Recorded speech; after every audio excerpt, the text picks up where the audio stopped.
Thank you very much indeed, Roger. That was a very comprehensive set of comments. I'm not going to let you say anything for a moment. So while we yet again swap mics and don't let him start.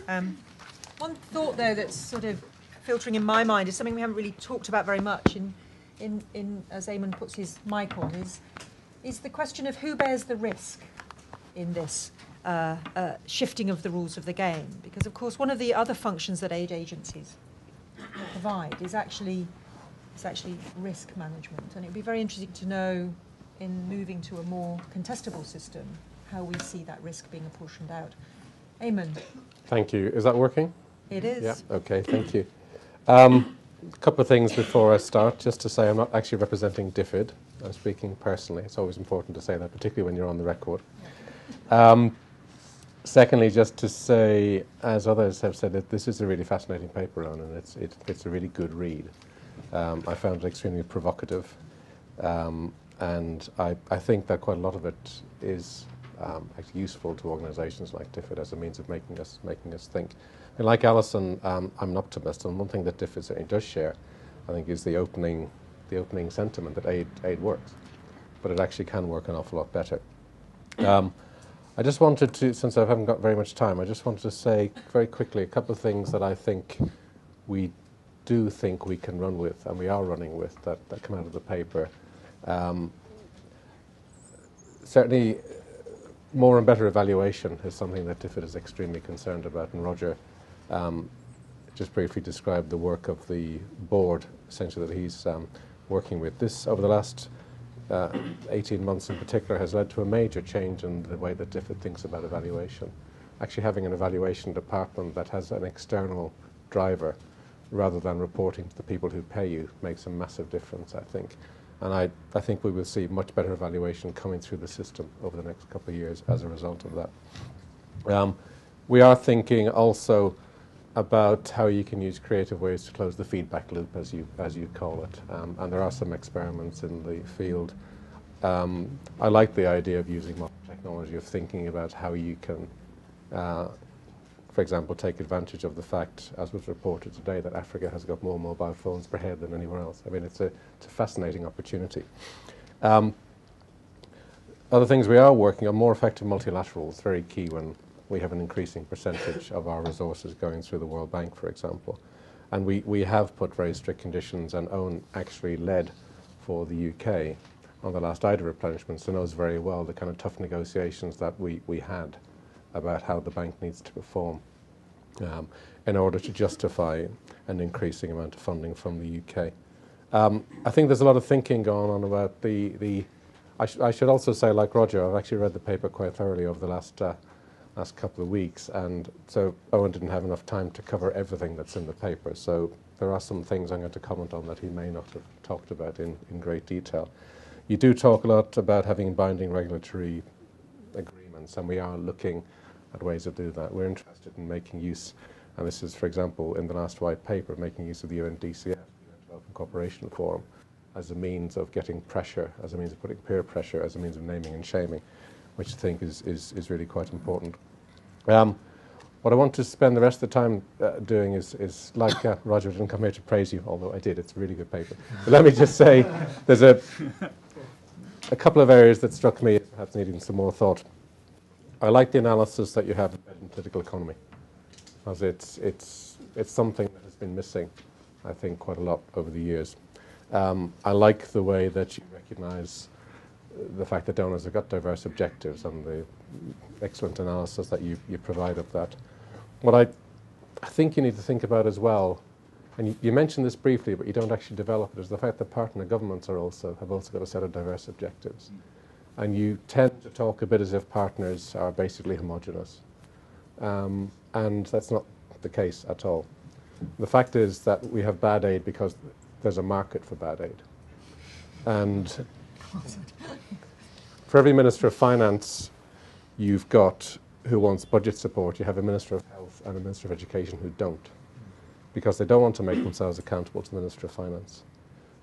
They like the idea of having a special relationship with a particular donor. They like the little pocket of funds to go to Oslo to conferences. And they're not really willing to give that up.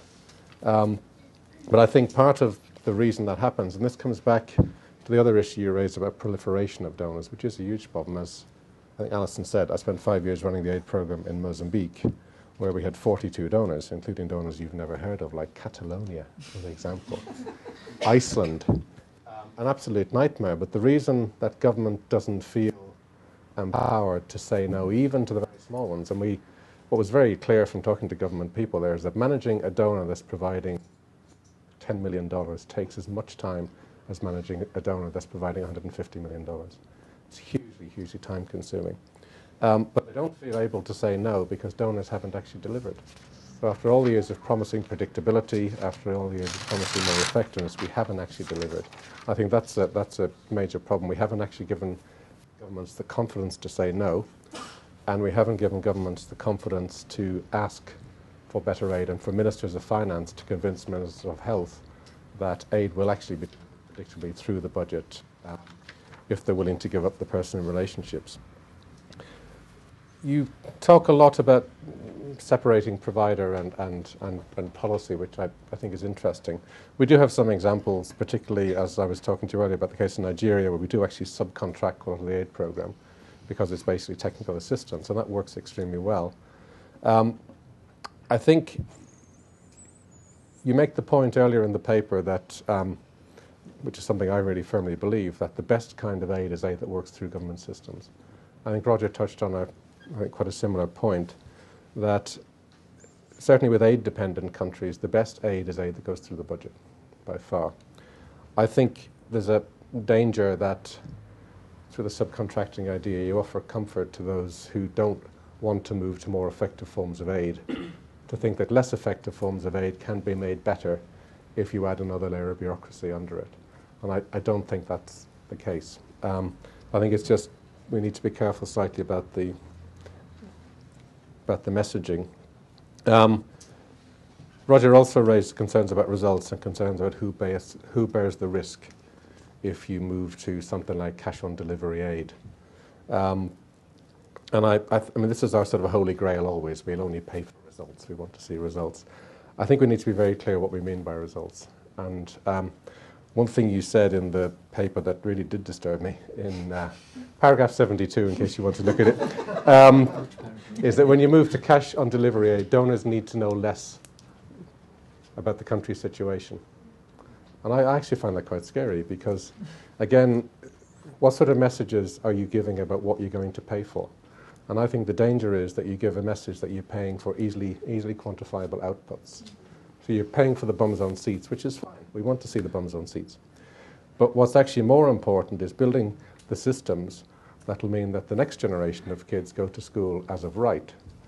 And that's extremely hard to measure. So some of the best results are actually the hardest ones to measure.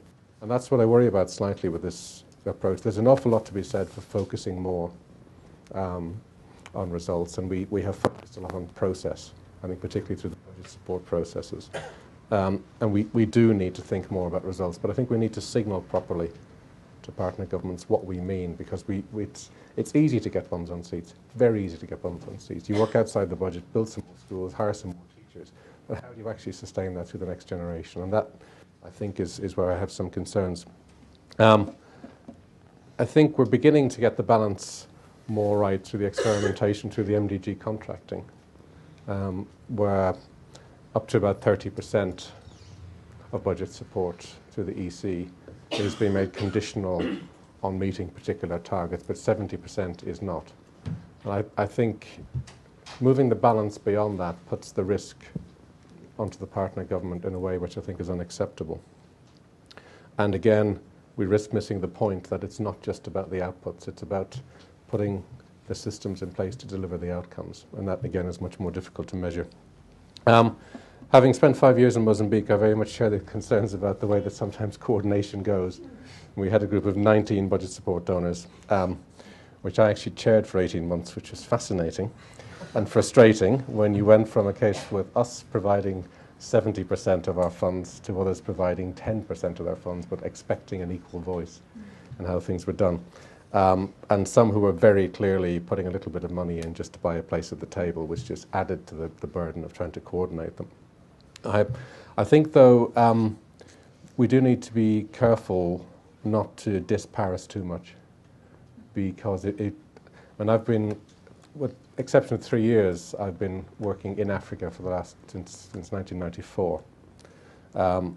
I went back in 2001 after a break, and the difference in the way that aid was being managed, the different ethos around aid, about outcomes, about empowerment, about ownership, was actually quite startling for me. So I think we need to be careful not to, yes, there are major problems with the way that it works on the ground and the endless coordination meetings. And there are questions about ownership, and I think Roger's right to raise questions about power. Personally, I don't believe that a move towards increased donor harmonization, a move towards budget support has actually increased donor power. I think it's made it more explicit. I think donors always had a lot of power, but we used it subtly, we used it behind the scenes. I mean, providing project funding basically diverts the government budget. What we're doing now is having a more open dialogue, and whether you believe that's right or not, about how public expenditure should be used. But we're doing it openly, we're doing it explicitly, we're not doing it behind the scenes by funding particular pet things that we happen to like. So I'm not absolutely convinced that power has increased. I think it is certainly more explicit. I'm running out of time, aren't I, Alison? Yes, you are. I am. Okay. No, I won't bother with the minor points. Basically, it is a really fascinating paper, and I think you're to be really congratulated for doing it. It's a very thought-provoking paper. I would like to see perhaps a more simplified version of it made available, because I mean, what you have done is a very rigorous analysis.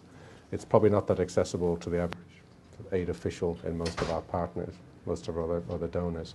I think getting the arguments across is really important, and one of the things that my department does is to, as you know, manage the relationship with the DAC, and I would really like to be able to use this as a basis of provoking. Again, there are lots of things in the paper that I think are really useful, lots of things that I worry about, and there are lots of things that may not be politically feasible.